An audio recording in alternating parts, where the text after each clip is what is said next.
Super.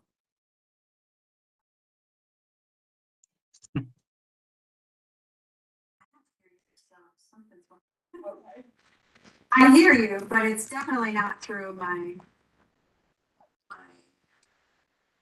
All right, so we can start, Gerida? Oh, right. Yes, we are. Has to be right. Okay. Crazy. What is it? I don't know, I'm hearing other people. Good evening, everyone. I'm Leon Davidoff. I'm chair of the community development and I can't remember the name of the committee. I'm sorry. Of the CPED committee, Community Planning and Economic Development. Sorry, I just had a loss of things. And we're also here with the Human and Leisure Services Committee as well to review. I believe will be I think the final report from our consultant with respect to the new community center. And we've had other meetings in the past and briefed several of the committees jointly in the past, and it's worked out pretty well. And presentations have been pretty awesome. I think our last meeting was a meeting of the entire council up in Can you room hear 400. me? Can you hear Donna? She was talking to you. Yes, I can hear her. Sorry. Oh, okay. That's okay. I just have a quick question about the debate. Gerida, if you want to put it on mute. Starting with page 10 on the facilitator guide, right? Yeah, I was just going to ask you that because I also have a question. Gerida, can you hear me? Yes, I do.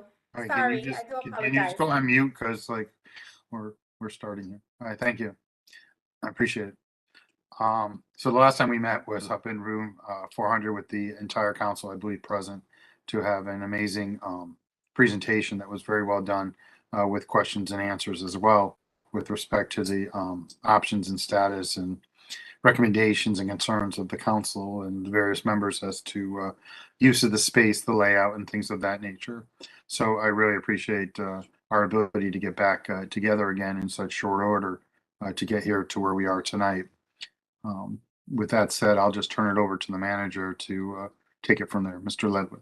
Thank you, Mr. Chairman. Rick Ledwood, Town Manager. And I'm very pleased to introduce and kick off tonight's meeting, which, as you articulated, is a presentation of the new Elmwood Community Center, Library, Senior Center, Teen Center feasibility study. So I want to make sure we include all of those important disciplines in the title. As the council knows, the study is a result of many months of work that began last May and June, and began when the council tasked us with conducting a functional program and feasibility study to determine whether how we could combine the current Elmwood Community Center, Senior Center, and Teen Center with the Faxon Library and locate this combined space to 100 Mayflower Street. The study included assessing the current space at 100 Mayflower, which is, as we know, the old St. Bridget's School, determining whether we could utilize this space, whether we could use part of it and renovate it, or whether we would want to tear down and build new. As we know, we engaged the services of Tecton Architects to assist us with this feasibility study. And to say that we've been pleased with their work would really be an understatement. They have been true partners in every sense of the word, working with our advisory committee, which was comprised of 25 volunteers who met 4 times throughout the summer and fall, determining programmatic needs and priorities of the new center, meeting with our internal working group every other week, which included Helen Rubino Turco, Laura Ermsher, Bob Palmer, Becky Sears, Mark Blanchard, and Jamie Krajewski. And most importantly, working with our entire community in an engagement process that started back in June at the Celebrate event, spending both days reaching out to both Saturday and Sunday, reaching out to our community, through family pool nights at Beachland Park Pool, through multiple open houses and listening sessions that have occurred over the last 6 months. As the chairman pointed out, Tecton has presented twice to both CPED and Human and Community Services, this being the 3rd time. And as a result of all of this work, we have identified a final recommendation that we bring to the council this evening. The feasibility study document, as you saw, is about 375 pages long. But Eddie and Antonia and their team have reduced this study into about a 30+ page presentation.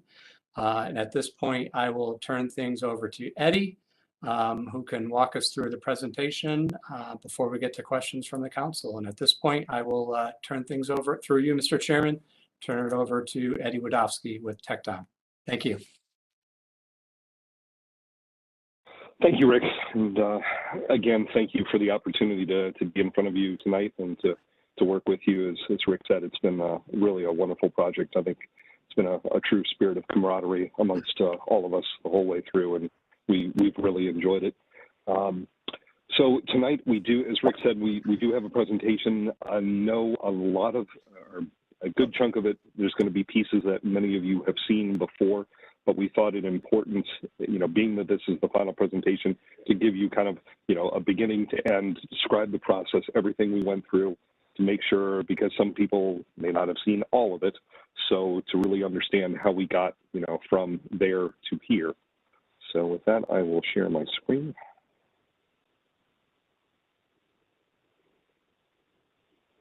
All right. Hopefully everybody can see. Nice blue screen here. Okay, great. Yeah. You can see my arrow moving around too. Yep. Excellent. Okay, so brief agenda for the evening. We're going to start off with what the initial goals and vision were. We'll speak about the process, the different concepts and variations we looked at, and then ultimately where we ended up. Show you some imagery, and then talk about what the final deliverables are. I know everybody's most probably interested in the price tag on the building, so we'll spend some time on that. So these first couple slides, again, as we've told you, I think before, these harken back to before we had the project. This was taken directly from our interview, but we really, I think this was a lot of why we were selected, is we really understood kind of what the key buttons were and the pulse of the project. And we want to make sure that this is a facility that's a multi-generational, multicultural, really reflecting the character of West Hartford, that it's a very dynamic and diverse town, that it has an urban feel, even though it's a suburban area, and to make sure that we're, bringing all of a number of different programs together in a cohesive fashion and really embracing and enhancing the life, enhancing the experience for all of the residents. This was the initial concept of, as we were looking at a new facility, taking advantage of the topography and the landscape, a building that really synthesized the built environment and the natural world. And we've tried to keep that in the back as we've progressed forward with design to make sure that we've kept all of these ideals involved in the project. So as Rick mentioned, this was our working group. We met together every 3 weeks over the course of the last 8 months. So, again, you saw the folks that are here on the call and the ones that Rick mentioned. I won't read them off to you again. You can all see who was involved. But, detailed discussions every 3 weeks. And the advisory committee that we met with 4 times, commission appointed by the mayor. As you can see, a wide range of interests and groups represented. And again, some very lively discussions where we really brainstormed everything this project could be and made sure that we left no stone unturned. So in terms of the outreach, we've met 4 times, including tonight, with town council members. We had a number of programming sessions where we took tours of the existing buildings and met with staff to really understand what programmatically needed to be put into the design of the building. 7 different occasions that we were out with the community, whether it was, as Rick mentioned, whether it was at the pool at Beachland Park or whether it was Celebrate West Hartford, but plenty of times where we were able to getting out to where people were to be able to hear firsthand what they were looking for. And as I mentioned, 4 different times we were with the advisory group and the working group meetings. So just a few photos of our tours of the buildings. the engagement that we had out at Celebrate, all of the comments. You can see we posted everything up inside the office, all of the ideas that people either wrote down themselves or we wrote down for them so that we made sure that we weren't forgetting anything, and tried to synthesize that all into one cohesive document. Really kind of, you can see the lines kind of grouping similar thoughts and ideas together. Picture of Jeff before he got into the cannonball contest out at the pool, and some of our advisory committee meetings that took place at Town Hall. So ultimately, we developed a program for the entire building, and I won't take you through the entire piece. It's all included in the report, but just what we thought might be good is to kind of pick one portion of it. So this is all of the shared spaces for the building, and you can see it starts off with the lobby and what spaces are available to anyone who walks into the building. There's quantity, there's the square footage, you know, a total, and then specific notes that describe what specific elements or special design requirements need to be involved. From there, we also included flex spaces. So these are spaces inside the building that are going to be shared by multiple different users depending on how the schedule goes. Certainly, you know, there's going to be times when teams are going to be present in the afternoon and on weekends, but they won't be there during weekdays because they're in school. So really trying to understand, we wanted to make sure that as we developed the program, we didn't over-design the building or over-program the building. We wanted to make sure that spaces would be used all day, every day, to not build a space that would sit vacant, to make sure that, you know, if like purposes needed to be built, they could be done so in a way that scheduling would make sure that they were using them to their best purpose. And similar sort of piece where we showed for the outdoor spaces as well. So for all of the different categories, whether it's teen center, senior center, library, community center, whatever, there's categories for all of these in the program. So just to kind of give you a representative of that. We know that sustainability is a major goal of the project and a major goal for West Hartford. So staying consistent with town ideals, we wanted to plan this as a net zero building. So including in the cost estimating and in the narratives, provisions for systems such as geothermal and solar and passive strategies, and also ethical sourcing of materials so that not only are they manufactured and harvested in an environmentally responsible way, but also the labor that's used to produce them is also done in an ethical fashion. Because we want the project and we want West Hartford to be, you know, it wants to be a landmark project that really stands out and sets the tone for the area. So reuse of the existing building, this was something we looked at in detail early on. Obviously, we wanted to make sure we left no stone unturned, so we didn't automatically say, okay, we know a new building would be wonderful, let's do that. So we did go into the existing building. There were definitely some areas that made it reuse difficult, and I'll kind of run through those. First of all, the program of the building of the new community center is going to be over 80,000 square feet. So at 52,000 square feet, we knew no matter what, there was going to be a sizable addition. In terms of accessibility, there's really not a level of the existing building that's at grade. You have to go up half a level to the main level or half a level down to the basement. Because of the multi-purpose space and the kitchen in the basement, they're not really, you know, they're not really signature spaces down there. They kind of feel like a little bit of an afterthought. The floor-to-floor heights are not really great to work with, which means that if we get all of the utilities, the mechanical, electrical, plumbing lines that gets in there, you wind up with some really tough ceiling heights. You know, in terms of potential savings, we would definitely get the floors, the roof, the exterior shell, but everything else would basically be a gut renovation. We know there's some pretty hefty costs in hazardous materials. It's easier when you knock an entire building down. It can go as bulk demolition. If you're doing specialized demolition, it winds up making the costs a little bit more. We know with the existing envelope and current energy codes, it would be difficult to kind of turn the building into a high-performing building.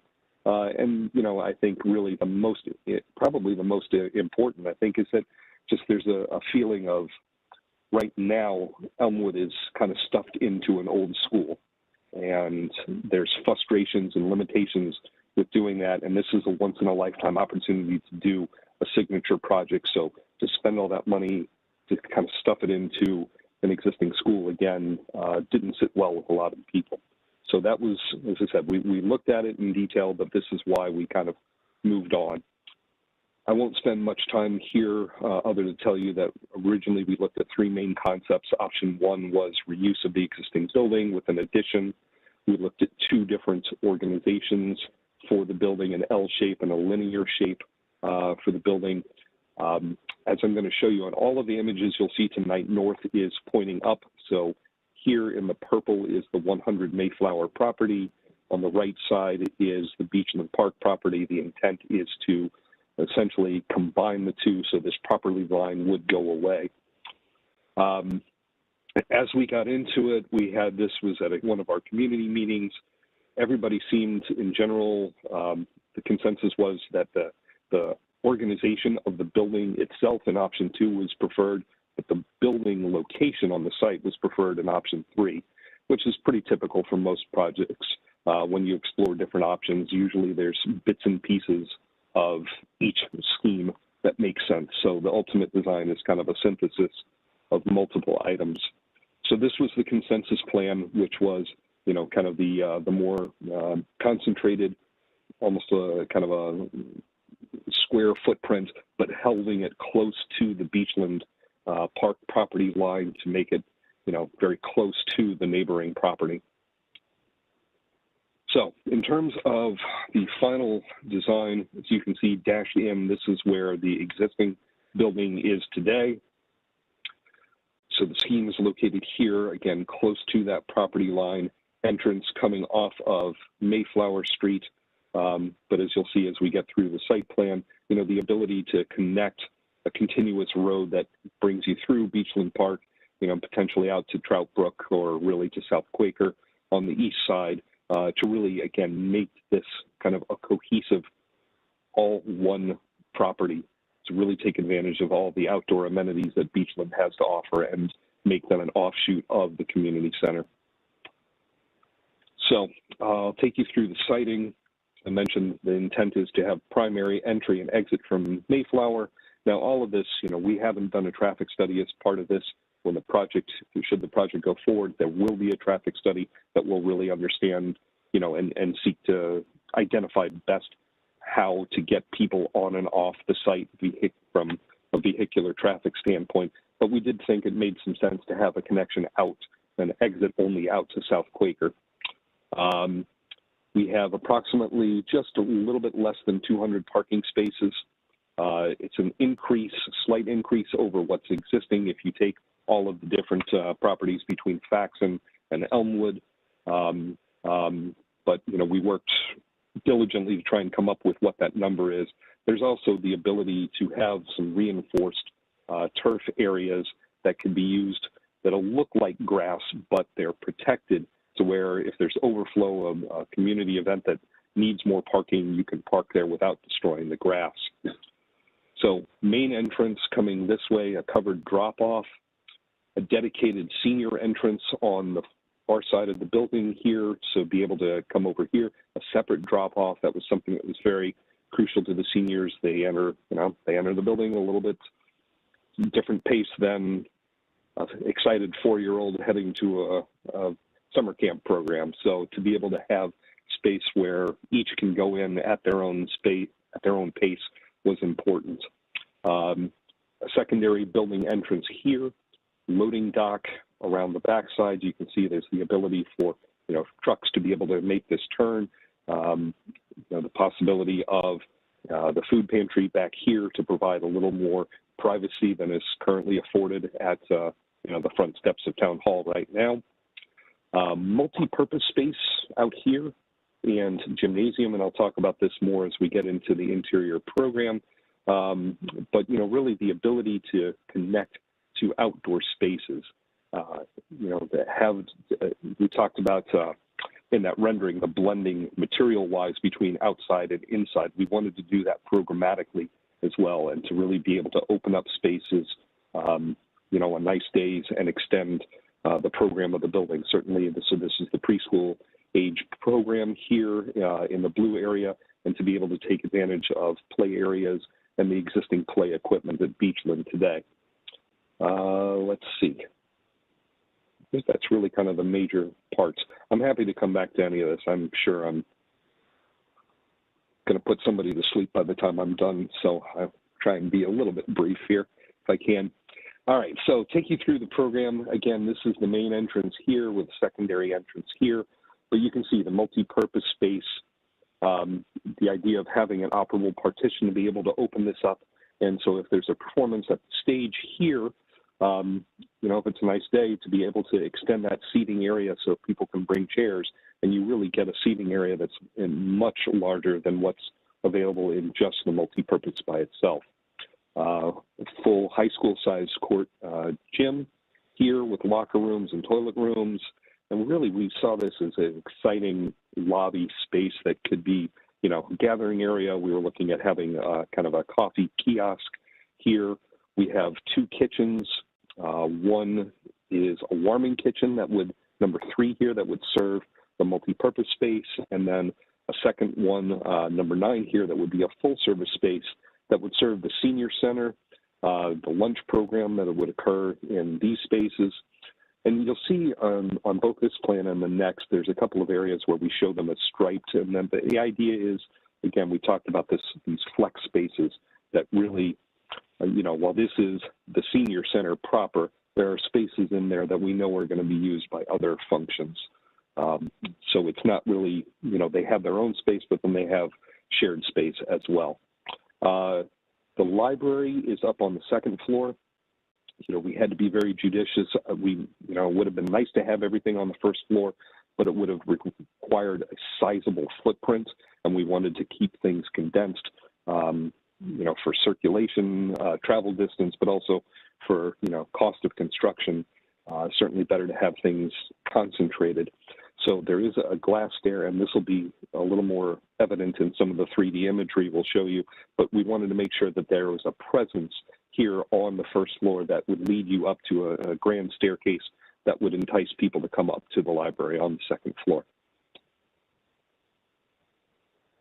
Okay, so here in the purple, you see the library area, a really great entrance here that looks back out. And again, when we get to the rendering, you'll see kind of what we have in mind for that.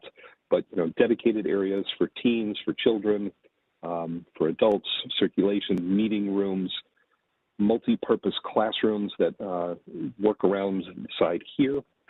The teen center is here, and again, you see that striped area. The idea being that not only will the teens have this as dedicated space to themselves, but they'll also be able to spread out and use this area as well. Plus, we think they're going to be using the athletic facilities quite a bit. We have the gymnasium that has an elevated running track around the perimeter at the upper level, workout space, wellness, dance studio. We have art rooms both here, and then there's another one down in the senior center. And, again, various multi-purpose spaces. The idea is really to try and build as much flexibility into these rooms as possible. So some rooms will have, different type of flooring than others because they'll accommodate different types of activities, but a wide variety of spaces. Again, I can come back to any of this, but I want to keep moving on. So what we try to do for all of the various pieces of the program is to kind of have some pictures to show sort of what we had in mind as far as imagery to kind of get people excited. So I'll take you through the program quickly. This is the main entrance. You see the idea is to have a very open, glassy piece, very welcoming, again, so that you really can see in and see all the exciting pieces, all the exciting activities that are going on inside. This is a concept of, what that stair up to the library might look like, so that the library really feels like an extension of the lobby space, so that you're really welcomed and drawn upstairs. The 2-story gymnasium with the running track around the perimeter. There are dedicated kind of workout stations along the track, but there's also a separate fitness center as well. Again, you see, the natural light, the windows, the ability to look out. It's a beautiful site. We want to really make sure that everybody can enjoy the views outside, out to the exterior. Can you see that natural light coming into the library? And you know, when I show you the rendering, you'll see that this is really what we had in mind. Again, those beautiful views and the two-story space looking down to be able to look down into the lobby. A really exciting, you know, opportunity for teens to bring in some colors, some fun furniture, gathering space, cafe, you know, a number of different activities that were possible. I think the teens, when they came to our last community event, had some great thoughts for, you know, what they'd like to see programmatically. So some wonderful opportunities there. And then a welcoming space for the senior center to not only have, you know, kind of a both sorts of things. You want to have a soft area that's warm and open and inviting, materials and finishes that are appropriate for seniors. We know that there's, you know, a lot of studies in terms of, you know, in terms of wayfinding and, you know, what makes them comfortable. So we certainly endeavor to have you know, elements like that put into design, but then also, you know, flexible, as I mentioned, flexible rooms that can really be used for a multitude of activities. The multi-purpose space, you can see the, you know, the concept of, you know, operable partitions or glass to be able to extend the seating area out to the exterior, but to be able to really use that room for a myriad of activities, not a true auditorium with fixed seating or tiered arrangements, but certainly the ability to have a production in the space, you know, and an outdoor amphitheater that would connect to it. Some ideas on materiality, again, of trying to use kind of natural materials in a modern expression so that the building feels like part of the environment. And one of the things that we thought was important for everybody to understand is that, you know, what we show here is a concept. It's a moment in time of what we think the building could look like. This is one of our school projects that, you know, you can see a whole lot of different iterations. This is a project that we were under contract with design. So starting off at schematic design versus, you know, where it wound up being at the final design, you can see it went through a lot of different iterations, modern, traditional styles. So where we are, even if we were to get the project, there's no guarantee that what the project looks like in these renderings is what's going to be built. There's plenty of time to vet everything out. It's something to get people excited about the project. So this is what we see as, you know, a conceptual rendering. This is taken from the main entrance. You see the circular drop-off here, you know, a covered area for people to be dropped off and be protected from inclement weather. You see this is the library up here, kind of looking like in that picture there, the gorgeous windows. So even though it's up on the second floor, to really accentuate that and not make them feel like they're not part of everything, you know, that main stair here. This is the senior center, so it's got a little bit more of a privacy, but, you know, you have the main entrance to that area tucked around the other side, again with protected covered drop-off. And here you see the multi-purpose space and the berm that would be up against the outdoor amphitheater, and you see that glassy area bringing you into the gym. I'm sorry, to the multi-purpose. Okay, final piece. So as you said, there is a nearly 400-page report, and it's basically, it's got everything that we did all the way. So it kind of describes, you know, the process, everybody who was involved in it, every event we went to. We talked about, it's got precedent projects we looked at, sustainability measures, everything we did for the site analysis. So looking at the study of the existing buildings and square footages, the programs, it's got every iteration of the program, every iteration of the floor plans. It's got all the meeting minutes from everything. It's got the outreach that we did on the website. It's got the feedback that we heard at all of the community events. So if you ever need a cure for insomnia, this is right here for you. Anyways, the point is that we wanted it to be an accurate record so that if anybody really needed to understand how did we get here, this is the roadmap that led us to this final design. So I will tell you, in terms of cost, you know, we're working in kind of unprecedented times right now. There's a global pandemic that we're still in the throes of and trying to recover. You know, there's a war going on. So as you can understand, there's, you know, costs have unfortunately increased quite a bit over the last couple of years. You know, supply chain has been limited. Companies have gone out of business. There's fewer people providing. There's less labor. So everything, it's all things that have bumped up costs from what we had all gotten used to. There are strategies that we can take a look at going forward. We believe we've accounted for, you know, actually putting in accurate costs for today and projected for the next couple of years for the project to be built. But, you know, there's alternate designs and elements and systems that can be considered and designed, and if bids come in favorably on bid day, can be accepted or not, depending as costs go. Identifying long lead items is a big one we see a lot these days, where you pre-purchase equipment to lock in price for certain systems and components, so that there isn't an increase from the time the project starts to when the materials or systems are needed. But, you know, there's some things that can be done.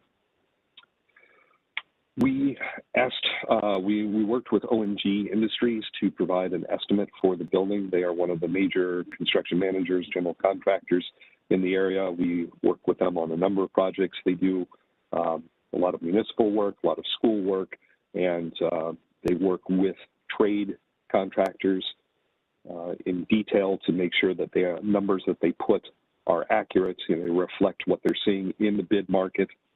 I don't expect you to read it at this scale, so I just kind of put some of the key pieces here. You can see site work is about $6 million altogether. The demolition and abatement of the existing building represents about $2 million, and the construction of the new building itself is, you know, just a little less than 40. So altogether about 46 million, 46.5. When you add in contingencies, which we want to make sure we have because there are unforeseen conditions, there are, you know, at this point it's a great big pie in the sky picture. We haven't gotten detail, so there needs to be some safety factors for what might not be drawn yet. Fees, bonds, so altogether construction costs are about $56 million for this building. Soft costs are everything that is beyond the construction of the building, so that would cover any design fees, consultants who need to do due diligence and investigations, testing. It's FF&E is fixtures, furnishings, and equipment. So that's all the furniture that's going to need to go in, the technology, tables, chairs, you know, moving everything from the various facilities here, and then an owner contingency to cover anything that might not be handled somewhere else. Altogether, it winds up being about $66.5 million, which represents about $700 a square foot for construction and $820 for total cost. And what we thought would be helpful is to kind of compare this against a few other projects.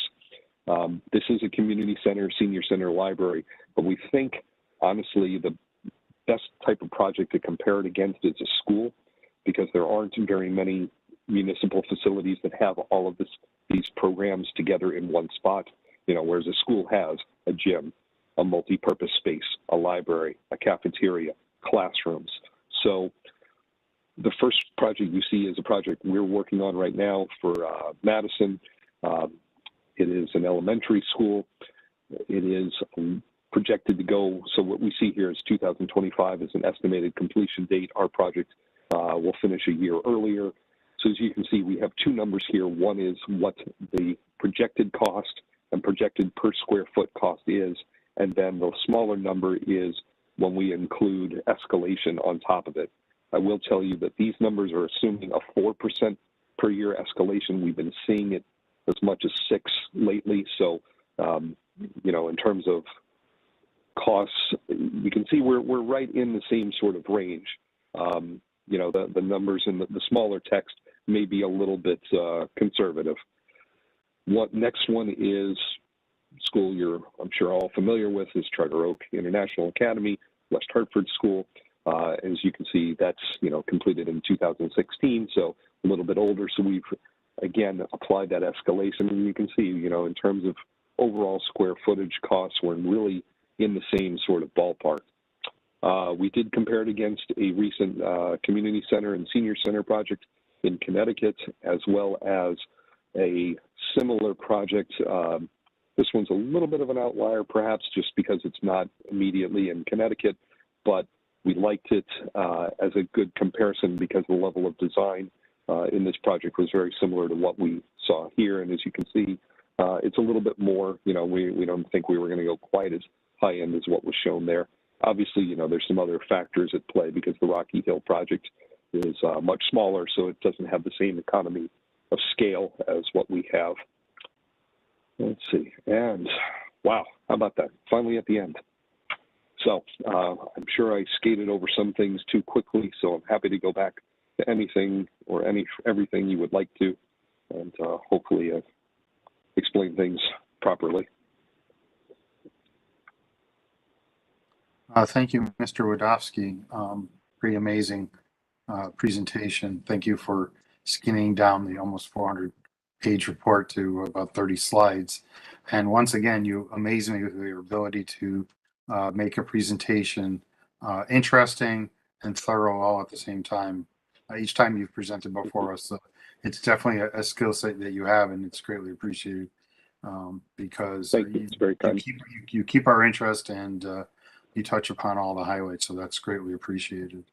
I don't know if we need the shared screen still, Okay. because I think people can sort of remember that. At this point, we'll just open up to any questions that members of the council may have. Madam Mayor, would you like to go first? You're on mute. Yeah, sorry. I just want to say thank you again for your tremendous work. It shows. I mean, you actually, it's so apparent. The research that you did, the input from the community, the needs of the community, and it's very, very comprehensive. Of course, there's always trade-offs, and nothing can be just the way everybody wants it. But this is an aspirational project and building, and meets tremendous amount of needs. And you've put us in a good place to make the decisions we need to make. And I just want to thank you very much. Thank you, Madam Mayor. Any of my other council colleagues have questions or comments? Mr. Zdanowitz. Thank you. Again, I'll echo the mayor's words as well, so I don't have to say them again. Honestly, the renderings, if we could use those and just use that as an arbitrage and say this is what it's going to look like, that would be fantastic. But I know it's still in the feasibility studies, because that was it's a great great vision. So, and again, some of these questions I have, it's feasibility. These can be answered in time. I don't know if this was part of the study of the 400-page report, but so the first one, you said one way to the South Quaker, and I understand that from upper at the community center down, but would it be one way from into the park as well? And I can ask I guess I go one by one question. I have a few. Okay, I don't know who's best suited to answer these questions, Mr. Manager. Okay, that's fine. Well, that's something that I think we need to talk about then, I guess, going forward. And does anybody know the size differences between the library now, the community center now, and what's this new projection? I don't know if that's part of something that we can get answered. Through you, Mr. Yeah, Chairman, I will refer to our Director of Library Services. I believe, I don't want to speak. I know Laura knows the square footage of the existing Faxon and what's in the new center. I think they're identical, are they not, Laura? It's very similar. The numbers are slightly different because Faxon's a standalone building, so it's counting like all the mechanical systems and everything in that building. But when you get to the actual functional space, it's very similar in the usable space. Okay. And then again, I don't know. I know we've talked about this when we did this in person, if my memory serves me correct. Is there any really close parking for our seniors? I know there's the drop off, and if they're getting dropped off by a bus or a community vehicle, that's one thing. But is there and I know there's going to be handicap parking and all that, but I think we talked about it so that there's an abundant space so that it's close for our seniors so they don't have to walk that far. And maybe we, put it off, senior parking. Go ahead. Yeah, that is something we definitely heard so loud and clear. So over here, B is where the senior center entrance is, and this is the drop off, but we have created parking spaces immediately here so that, they don't have to traverse a long distance to get to the entrance. Okay, thank you. And then again, this may not be part of your purview, Ed, but something that we need to go forward to make decisions. The old community center and the old library. What is our potential landfall, if you will, for the price on that? So being part of the project, this is X millions of dollars, plus we can get X from the sale of those other buildings. So don't know if there's an answer out there, but something that we could probably use going forward. And that's all I have. Thank you. Thank you, Mrs. Danowitz. Mr. Ledwith, do you have any response? I'll have some basic comments, Mr. Chairman, and through you to address that. Those will be Councilor Zdanowitz's policy decisions, actually, that the town council will make as we move through this project. So certainly Elmwood Community Center and Faxon Library will remain open as we move through the construction phase. So we will have a couple of years to work through those decisions, but certainly both properties would be very valuable out on the market if we were to consider selling both properties, both on New Britain Avenue, both very close, one much closer to our new transit-oriented development district. So those are potential opportunities. Maintaining the existing community center is an option that the council may want to consider as well, as we look to move different services around. So there's a whole host of things that we will go through that due diligence process, and ultimately the council will make that policy decision. And back to your earlier question regarding the driveway going in and out of Mayflower and South Quaker, that will be something that we will finalize. We looked at that through the feasibility study, but we will finalize that through the final traffic study that will be part of the overall development costs. So, we looked at one way going in through the park up to the facility and then out onto Mayflower. And then we looked at it, coming in and out of Mayflower and then one way leaving the facility. So there's been a couple of different options that we've looked at, but we'll finalize that as we move through the development stage. All right. Thank you very much. You're welcome. Thank you, Mr. Zanowitz. Thank you, Mr. Ledwith. Any other of my colleagues having? Mr. Cortez.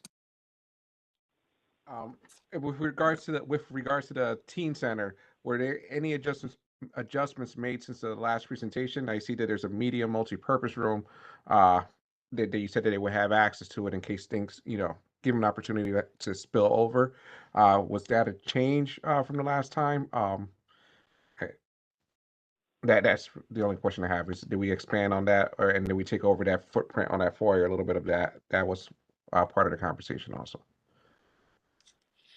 Through you, Mr. Chairman, to Councilor Cortez. So that was really extending, the current teen center is similar to very similar to what we presented in room 400 in the town hall. We've utilized the multi-purpose space to include in that footprint. But this isn't the final design. So, what we would do moving forward is issue an RFP to hire a architect to help us with that final design. And this will change exactly what we've talked about and presented. You certainly can expect some modifications to the overall design of this project as we move forward. Thank you. Anything further, Mr. Cortez? Thank you. Thank you, Mr. Ledwith, as well. Any of my other colleagues have any? Mr. Winograd. Thank you, Mr. Davidoff. This is one of those, tell me your flaws questions that everybody hates. No, but going through lots of comments, of course, from the public and various and all the great outreach you did. And some of which of course contradictory because you're getting a lot of opinions from people. I know that there was a lot of push I saw for the for a more formal auditorium space, and I see you've sort of addressed how you're addressing that with the multifunctional room and the outdoor area. I wonder if you could highlight any other sort of disappointed parties, like who's, what was it that were there any other things that you can identify as something that people or some group of people really wanted that you don't think can accommodate in the building? Through you, Mr. Chairman, to Councilor Winograd, and certainly the whole team can pipe in as well. I think consistently, probably the one wish everyone would like, and we have, we're moving from Elmwood Community Center, Faxon Library, combining it into one center, one facility, which, as Eddie said, is very, very unique. You can only find a handful of these types of projects around the country. Closest one might be in Rochester, New York. And you've seen an 80,000 square foot community center and teen center and library. And I think the one ask everybody across the board would have is they would like it to even be a little bigger. They'd like that teen center space to be a little bit bigger. The senior center space, they would love to see that a little bit bigger. Our library certainly would like to see some more space. So, and that's a challenge we had to deal with as a team. But we think in the end, creating that unique community center that we've designed here for you this evening provides a lot for a lot of different groups. Just not, that's probably that one thing I would say a little more space would have been great. But, as I said, we're at 80,000 square feet as we speak. And I'll turn it over to the team for any other comments that they may have, if any. I think the dog park came up Yes. once or twice. Yeah, our dog park. Yeah, thank you, Eddie, and through you, Mr. Chairman. The dog folks would love to see the dog park stay where it is in that site. In fact, the mayor and I and a couple of others drove through the St. Bridget's property today and checked out the dog park, and there were a number of folks utilizing it this afternoon. So we know it's been a big hit for the community, and we know that the dog lover community would love to see that space remain. Anything further, Mr. Winograd?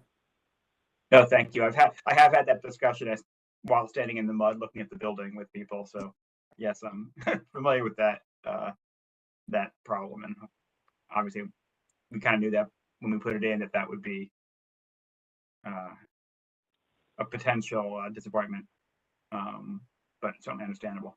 Thank you. Thank you, Mr. Winograd. Thank you, Mr. Ledwith. Ms. Pullen. Yes, thank you. And I'm the newest member of the council, so I missed the other presentations on this. And maybe this has been addressed before, so pardon me if it has. Could you put up the slide that shows the upper level that has the library on it? I had two questions on that. First off, is a mother's room a lactation room? Is that what that is? Yes. Okay, that was the easy one.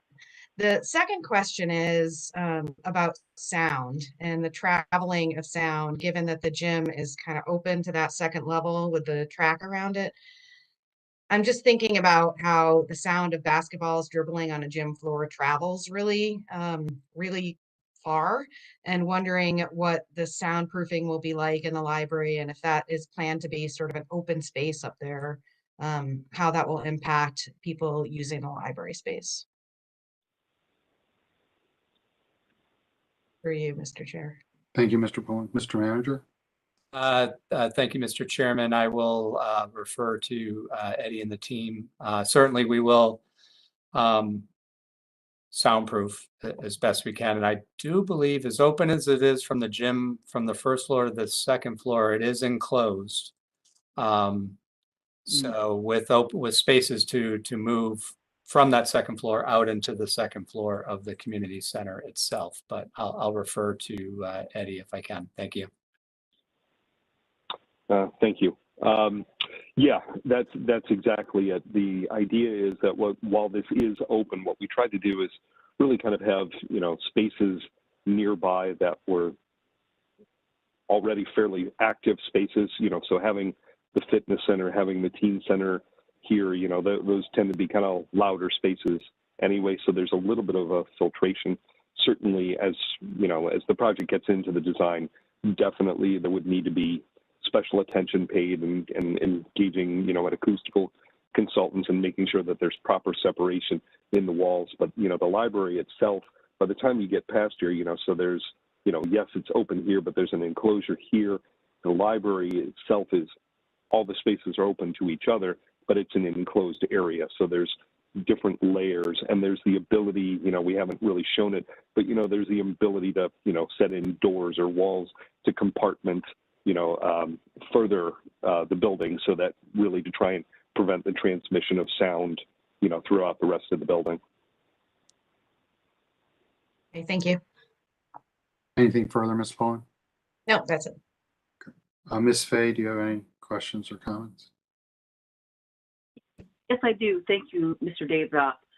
Just really quickly, you threw around some numbers about cost per square foot, as well as I think the overall number was 66 million.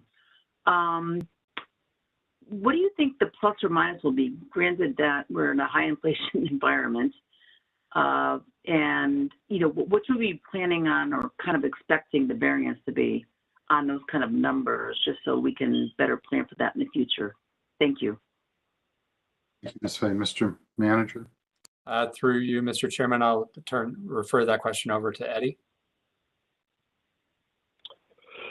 Yeah, so I think what we're, as I mentioned, what we're putting in here, the costs are, they're real numbers. They're what, O&G and we are seeing in the market these days based on real numbers, real bids, and, putting in appropriate escalation factors for what we've seen over the last couple of years. It does look like things are starting to kind of perhaps level off a little bit. It doesn't look like anything's ever going to go back to where it was. It's kind of, can't put the toothpaste back into the tube at this point.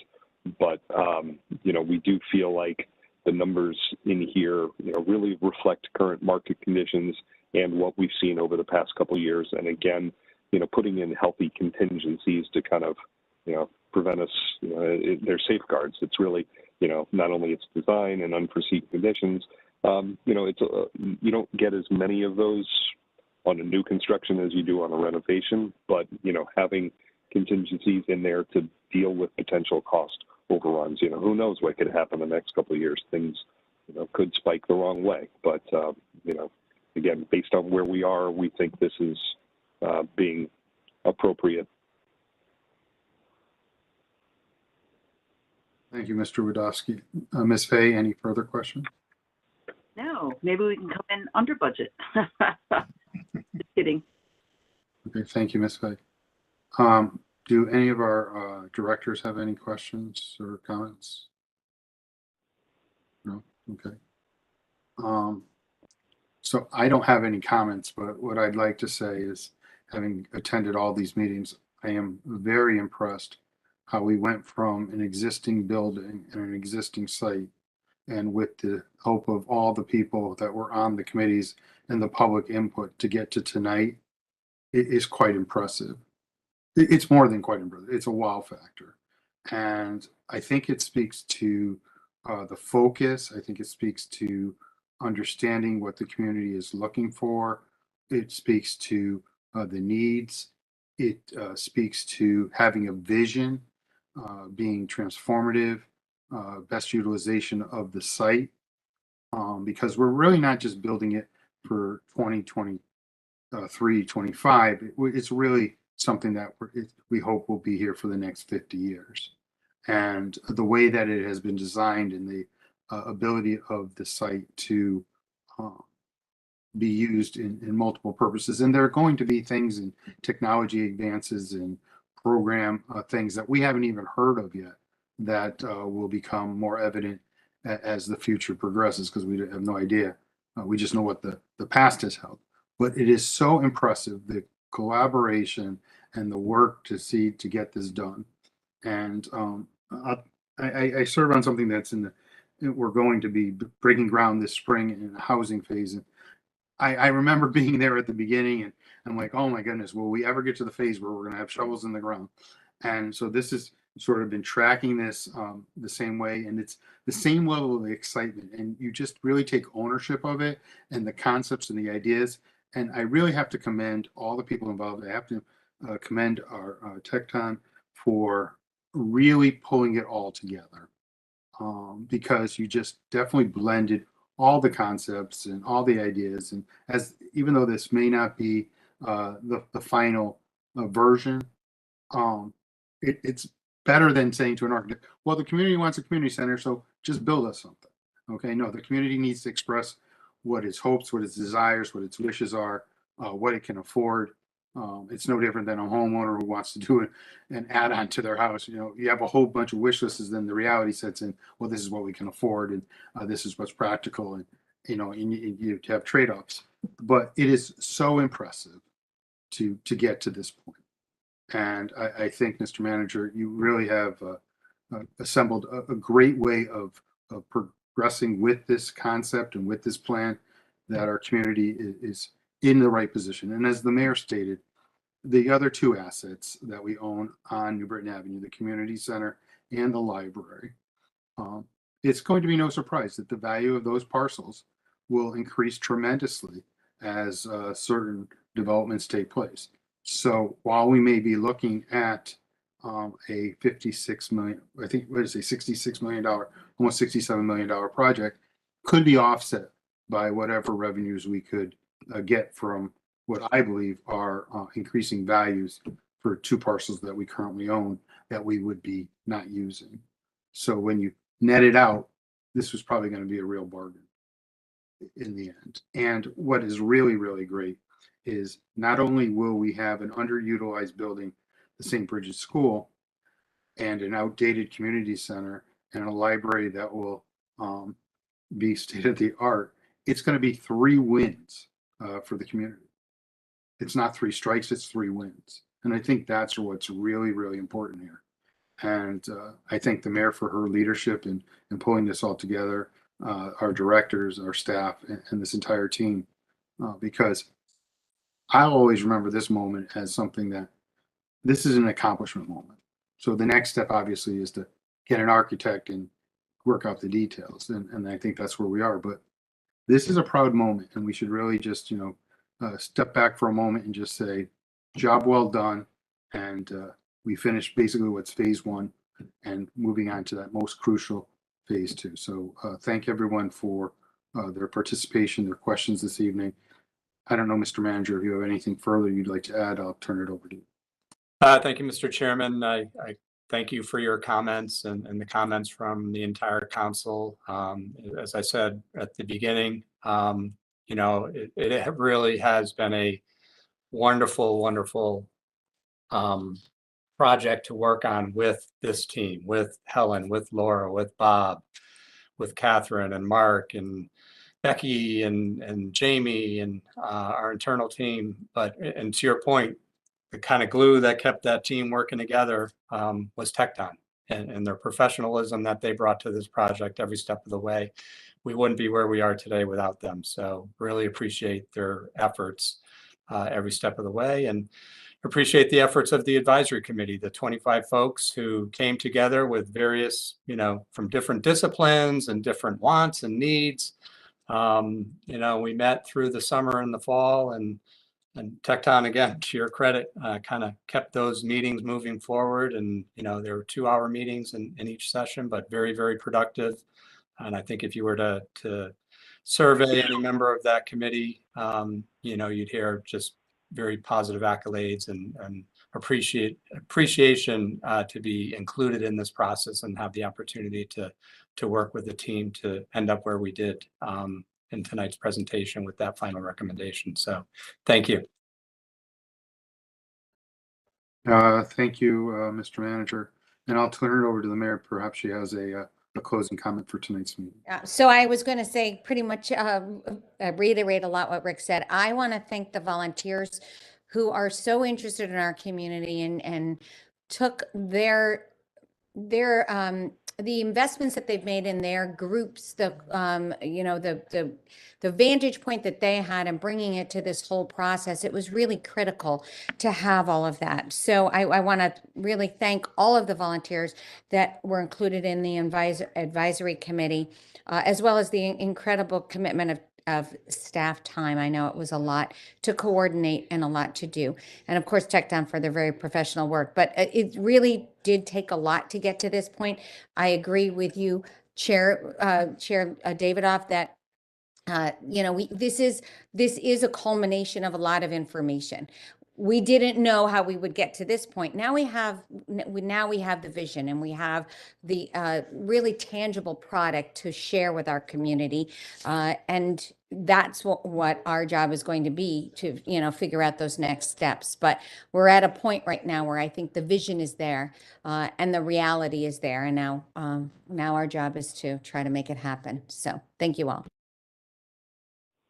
Thank you, Madam Mayor. And I think we've basically heard the comments, the concerns, and I appreciate everyone for joining us here this evening. And without objection, I'll entertain a motion to adjourn. So moved. Okay, is there a second? Second. We stand adjourned. Thank you. Thank you. Thanks, everyone. Thank you, everyone. Thank you, everybody. Thank you.